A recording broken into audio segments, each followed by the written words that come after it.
Nous sommes toujours dans Néhémie 13, 23 à 27.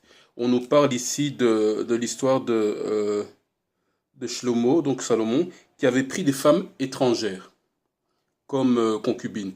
Le péché de Salomon, ce n'était pas d'avoir pris des concubines, mais c'était d'avoir pris des femmes étrangères qui l'ont par la suite entraîné vers l'idolâtrie. C'était ça le péché de Salomon. Donc, une concubine, qu'est-ce qu'une concubine? Le mot hébreu pour concubine, c'est palagash.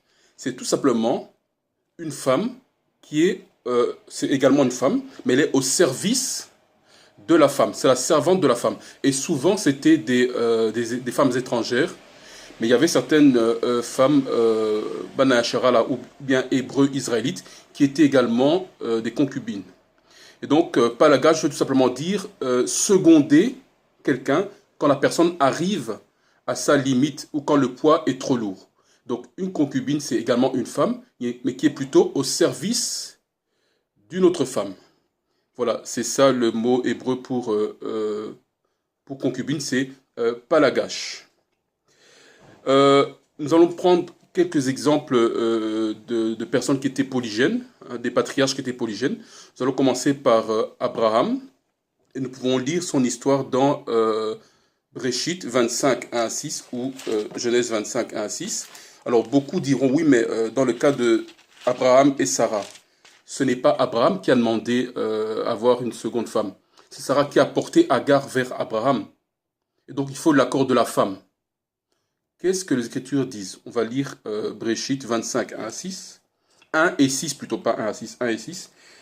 Verset 1er du chapitre 25. Et Abraham prit encore une femme nommée Ketura. Donc ici, le contexte c'est Sarah était morte. Abraham a pris une autre femme, Ketura.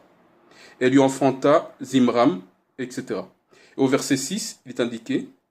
Et au fils des concubines qu'eut Abraham, Abraham fit des dons, et tandis qu'il était encore en vie, il les renvoya auprès d'Isaac, son fils, vers l'Orient, au pays d'Orient.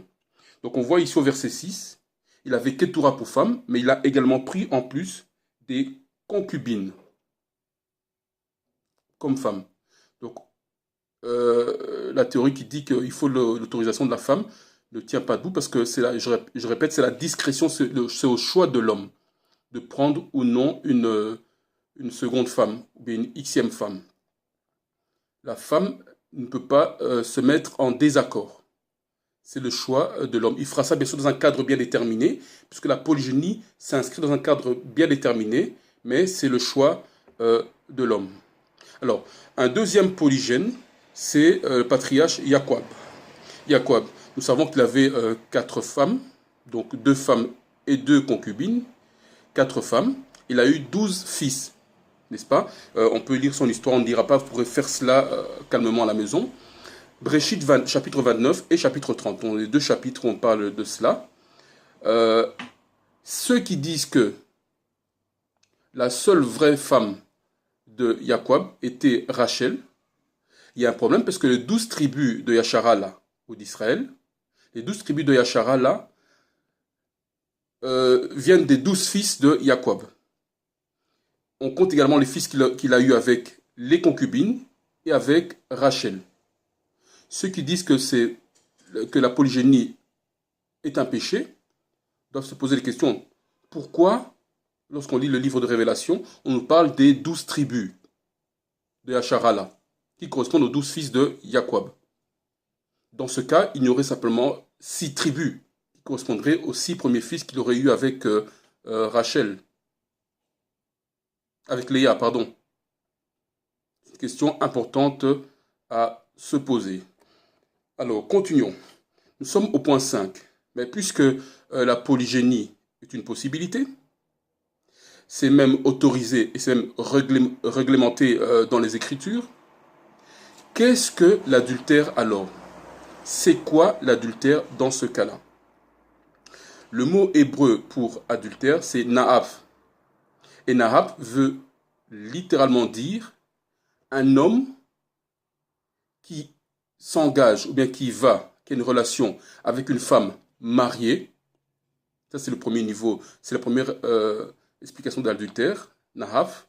La deuxième explication du mot nahaf, adultère, c'est tout simplement une femme mariée qui rompt son alliance, qui rompt l'alliance qu'elle avait avec un homme. Dans ce cas-là, elle est dans l'adultère. Ça, c'est le deuxième palier de l'adultère. Mais l'adultère, nahaf, c'est également l'idolâtrie. Pourquoi? Parce que nous sommes, l'Assemblée ou l'Église, nous sommes considérés comme étant l'épouse du Messie, du Massiach.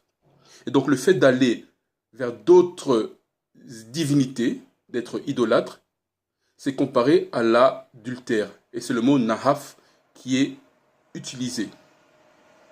Et donc, je répète, nahaf ou bien adultère, c'est un homme qui va avec une femme mariée, ou encore une femme mariée qui rompt son alliance, l'alliance qu'elle avait avec son mari, ou le fait de pratiquer l'idolâtrie, d'aller auprès d'autres divinités, c'est également de l'adultère, nahaf. Si c'est ça l'adultère, alors qu'est-ce que la fornication?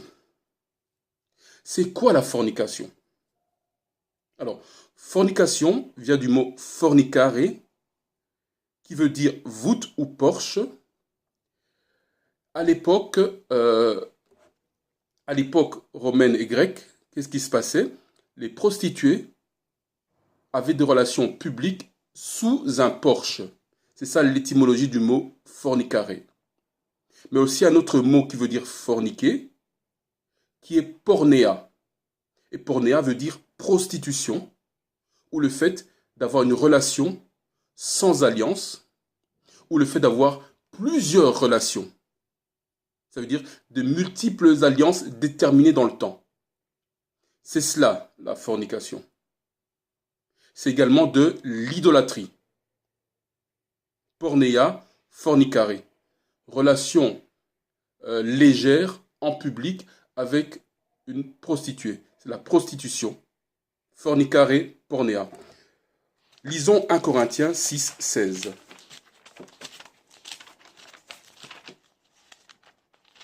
1 Corinthiens 6, 16. Ici, Shaoul nous dit, « Ne savez-vous pas que celui qui est uni à une prostituée est un seul corps avec elle, car les deux, dit-il, seront une seule chair. » Qu'est-ce que Shaoul nous dit ici? Il nous dit que l'homme qui va avec une prostituée devient une seule chair avec elle. Ceux qui décrivent la polygynie souvent utilisent Genèse 2,7 en disant que « Et l'homme quittera son père et sa mère, s'attachera à sa femme, et ils deviendront une seule chair. » Ici, qu'est-ce que Shaoul nous dit?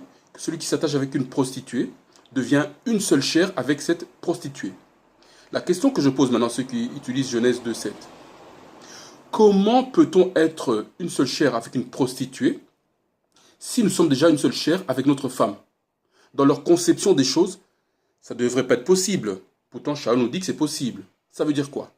Ça veut dire tout simplement qu'un homme qui s'attache avec une femme, qui a une relation avec une femme, à ce moment-là, il devient une seule chair avec cette femme-là. Et donc, c'est tout à fait possible d'être une seule chair avec plusieurs femmes dans le cadre de la polygynie. J'insiste bien, dans le cadre de la polygynie, et non pas dans le cadre de la fornication, qui est un péché, qui est de l'idolâtrie, qui est une abomination. Ça, c'est une première chose. 1 Corinthiens 7,2. Continuons à lire. Mais à cause de la fornication, que chacun ait sa propre femme, et que chaque femme ait son mari à elle. Ceux qui décrivent la polygynie utilisent également ce verset en disant, voilà, il est indiqué que chacun doit avoir sa propre femme, et chaque femme doit avoir son propre mari, pour éviter la fornication. Mais ici, qu'est-ce que Shaoul veut dire? Encore une fois, c'est une mauvaise compréhension de Shaoul. Shaoul veut tout simplement dire que, afin qu'une femme n'ait pas de multiples alliances déterminées dans le temps, nous l'avons vu dans Pornéa, qu'est-ce qu'elle doit faire? Elle doit avoir son propre mari. Ça veut dire d'avoir une alliance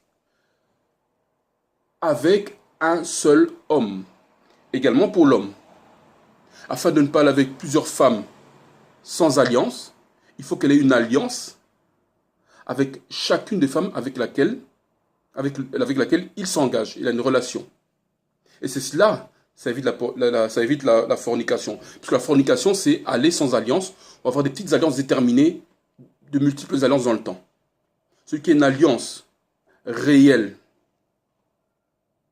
évite la fornication, puisque l'alliance fait de la femme sa femme. Et l'alliance fait du mari le mari. J'espère que c'est bien clair pour tous. D'autant plus qu'en médecine, on parle de ce qu'on appelle une hyperfécondation hétéropaternelle. C'est quoi? C'est plusieurs femmes, ce sont des femmes qui ont des relations avec plusieurs hommes. Elles peuvent se trouver enceintes. On ne sait pas très bien qui est le père. Vous pouvez rechercher cela. En médecine, on parle de l'hyperfécondation hétéropaternelle.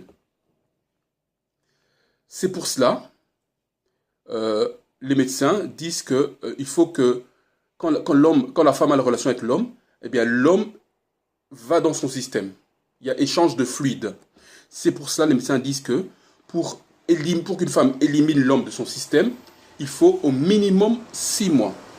C'est pour ça que vous verrez dans la culture abaraya ou bien hébreu israélite, dans notre culture, le veuvage, c'était souvent une période d'1 année. Ça permettait à la femme d'éliminer complètement l'homme de son système et d'être finalement disponible pour la personne, l'homme qui sera prochainement son mari. Et ceux qui veulent aller plus loin disent même que ça peut être le fait d'une femme d'avoir des relations avec de multiples hommes. Qu'est-ce que ça entraîne pour ces hommes-là? Quand un homme se force dans le système d'une femme, alors qu'il y a déjà le fluide à l'autre homme, ça peut être comparé à de l'homosexualité. Ceux qui veulent aller plus loin dans le raisonnement disent cela.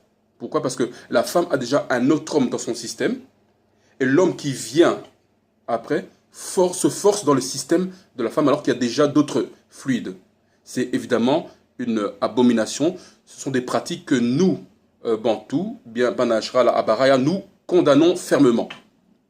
J'espère que c'est clair pour tous.